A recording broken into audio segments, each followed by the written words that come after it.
В эфире программа «Актуальное интервью». У нас сегодня в гостях основатель приюта «Хатико», волонтер и просто хороший человек Айна Идалова. Айна Маршова.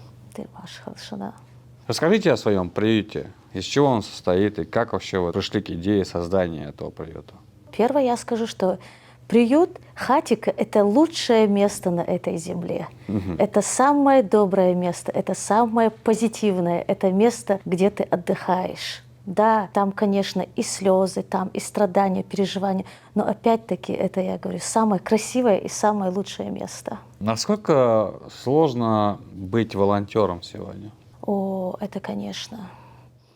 Это должно быть, наверное, Терпение? во-первых, это не сколько терпения, это сколько, наверное, это должно быть в человеке уже заложено. К этому нельзя прийти. Это либо есть, либо его нет. И, конечно, мнение людей со стороны это очень тоже влияет. Потому что как-то сложилось такое мнение у людей. Волонтер, тот, кто вот помогает животным, собакам, кошкам, почему-то не считает этого человека ущербным. Да, это все сложно. А сколько сегодня у вас питомцев? У нас уже 500, у нас более 500. 500 Да, питомцев. считать уже боюсь. Когда я иду за 400, я перестаю считать. А что вы вот в процессе, как тогда их же нужно кормить, верно? Да, да. Кто вам да. помогает? Мы существуем на пожертвования, неравнодушные люди. Также в первую очередь это, конечно, руководство, это семья Рамзана Ахматовича, это его дочери.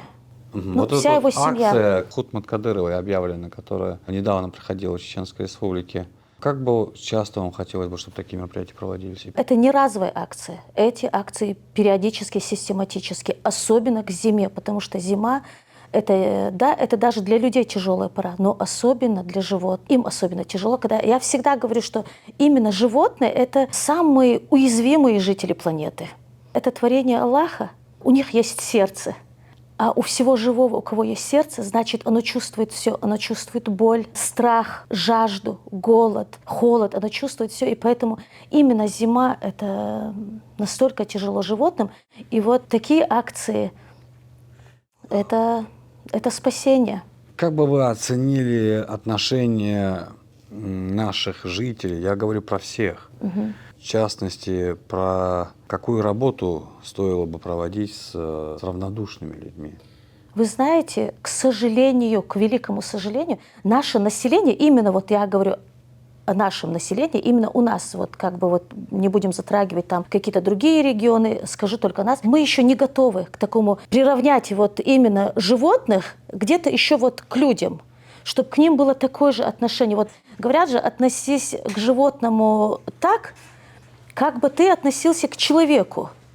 И все этого было бы достаточно. Просто для людей они должны понять, что они живые существа. Вот когда они поймут, что они живые существа, что они так же, как и мы, болеют, кушать хотят. И всегда я, знаете, о чем думаю? Вот именно дети, да, давайте начнем с детей. Большую часть своей сознательной жизни они проводят в школе, правильно? В школе это сначала детский сад, потом это идет школа. И для них, наверное, в приоритете это все, что говорит учитель, воспитатель. Навсегда, вот да, мы сейчас взрослые люди, но все, что было в школе, навсегда у нас осталось, да, ведь это в памяти. Всему, чему нам учились в школе, все, что нам говорили наши учителя. И вот по сегодняшний день я помню так же любой другой.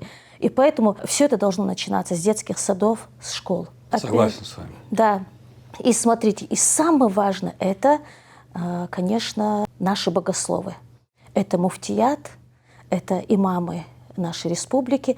Знаете почему? Потому что мы, да, у нас светское государство. Вы считаете, что всё. должны были часто об этом говорить? Очень часто, потому что мы, вот для нас, верующих, мнение богословов, оно настолько важно. Это даже не точка зрения, даже вот то, о чем они говорят, они проповедуют, да, для нас это, да, для нас, знаете, какое-то вот руководство к действию. Вот мы же, да, в любых вопросах, каких-то спорных, где-то мы сразу обращаемся к ним. И для нас настолько, для верующего человека, очень авторитетное мнение богословов. И вот и чем чаще это будут озвучивать отношения, добрые отношения к животным, именно богословы, мое личное мнение, мне кажется, это настолько будет изменение. Это в первую очередь. Какая сегодня вот проводится работа по сокращению численности животных без надзора? Это Вот стерилизация, вакцинация. Ну, процессы. смотрите, к Вы сожалению, знакомы? пока на государственном уровне таком, да, у нас этого нет, но я уверена, я верю в это, что мы к этому все равно придем, потому что у нас проходят эти акции, у нас уже строятся приюты, у нас волонтеры всячески оказывают помощь, значит, в скором, совсем скором времени мы и к этому придем, когда массово на таком уровне федеральном, да, мы будем заниматься стерилизацией. Но пока мы, волонтеры, приюты, делаем все, чтобы как-то вот сократить численность именно гуманным способом. А это стерилизация, вакцинация и... А у вас есть какое-то взаимодействие с правоохранительными органами, которые Да, вот, допустим, конечно, реагируют конечно. на случай жестокого обращения животных? Конечно, конечно. Куда мы без них? К счастью, с нами взаимодействуют всегда адекватные люди. И, конечно, МВД, представители МВД мы вызываем, выезжают на место преступления. Я это считаю преступление. И да, были случаи, было наказание. И опять-таки, даже в этом случае не каждый подходит к этой проблеме ответственно. Для кого-то это собака, кошка, ну, это опять-таки человеческий фактор. А кто-то очень может к этой проблеме так вникнуться, да, расследовать до конца все. Но в общем, это адекватные люди, которые понимают это все. Айна, я часто слышу историю о том, как, допустим, молодые люди, кто-то дарит кому-то котенка, и через пару недель этот котенок оказывается на улице, а то и еще быстрее. Да, Как да, вы к относитесь к таким сожалению. явлениям? И как Вообще, с ним бороться? Вы знаете, да, с этим можно бороться, но опять это у человека тут. То, что уже тут, я думаю, это очень тяжело изменить. Вот это же молодежь, да? Дарит же молодежь. Да. Вот. В свое время с ними не велась беседа, с ними не работали родители. Ну когда? Иногда даже, допустим, наши дети – это наша копия, да ведь? Все их поступки – это наши поступки. И до конца их дней каждый их поступок – это значит мы. Хороший поступок – наша заслуга. Плохой поступок – это наше упущение, это наша вина. И поэтому мы отвечаем за их поступки. Вот, допустим, молодая девушка, да? Вот конкретно вот так возьмем случай. Все, котенок. У нее дома мама. В первую очередь, пока вот эта общественность не начнет ее чему-то учить, это должно быть дома, это в первую очередь должна мама, ну как-то семьи, да.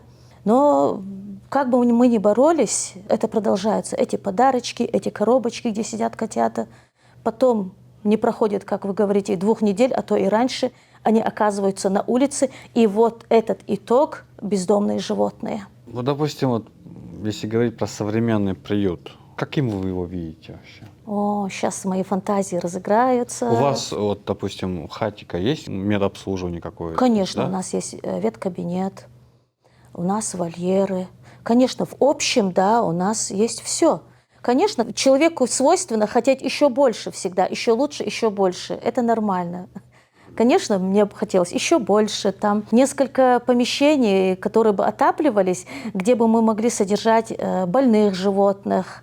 Ну, и тоже я верю, что это будет. Да, Алмула. Это все будет, да, Алмула. Потому что руководство обратили на нас внимание. Если бы не обратили, этого бы ничего бы не было. Нас поддерживает. Нас поддерживает сам глава, значит, все будет. Я все-таки считаю, что очень важно то, какой человек ведет то либо иное дело. Исходя из ваших слов, понимаю, что вы занимаетесь это из-за того, что вы болеете, у вас душа болит за этих животных. Я сам часто сталкиваюсь с явлением, когда вижу часто на улице бездомных животных, в частности, это кошки.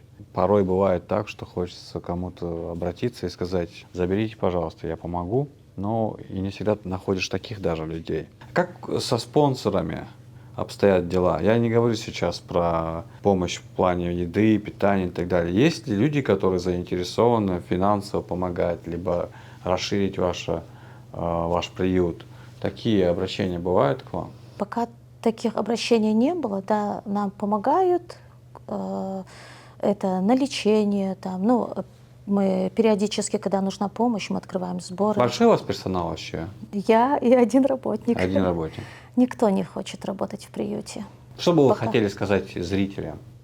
Я бы хотела бы сказать: будьте добрее, не обижайте животных. Все, что я бы им хотела. Я ни помощи не прошу у них, ничего. Я всего лишь прошу. Я не прошу любить. Хотя бы Просто не калечьте. не обижайте, пройдите мимо. Несмотря, пройдите мимо.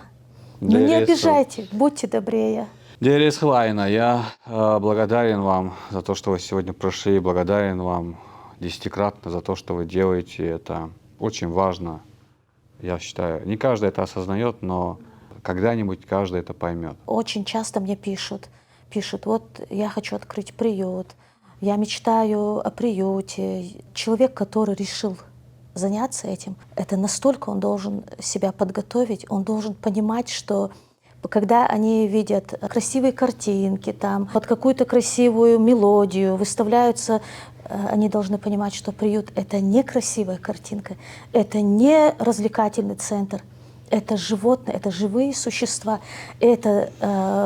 они должны относиться к ним, они должны быть готовы к тому, что там в миллион раз больше ответственности, потому что они не могут ничего сказать. Человек настолько внутренне должен быть готов к тому, чтобы организовать вот такую деятельность, как приют. И сократить вот эту популяцию, численность можно только ответственным отношением человека к животному и стерилизацией. Вот эти две составляющие вместе только могут сократить вот эту численность. Все. Только ответственное отношение — это подразумевает стерилизацию. Ты взял кошку, стерилизуй. Стерилизация почему-то грех, а выбросить — это не грех. Отвезти на базар, где-то у мясного ларька, и они думают, что они там живут в раю. Нет, ни в коем случае. Поэтому одной стерилизацией ничего не решит. Я думаю, что наши зрители, посмотрев программу, для себя ответят на несколько вопросов. И наверняка какие-то вещи, которые были непонятны, станут более ясными. Вам хочу пожелать успехов, удачи. И я уверен в том, что после того, как наша программа выйдет, наверняка появится еще больше неравнодушных людей к вашей Очень деятельности. надеюсь. Амин, амин. Я напоминаю нашим зрителям, у нас в гостях сегодня была Айна Идалова, основатель приюта Хатика.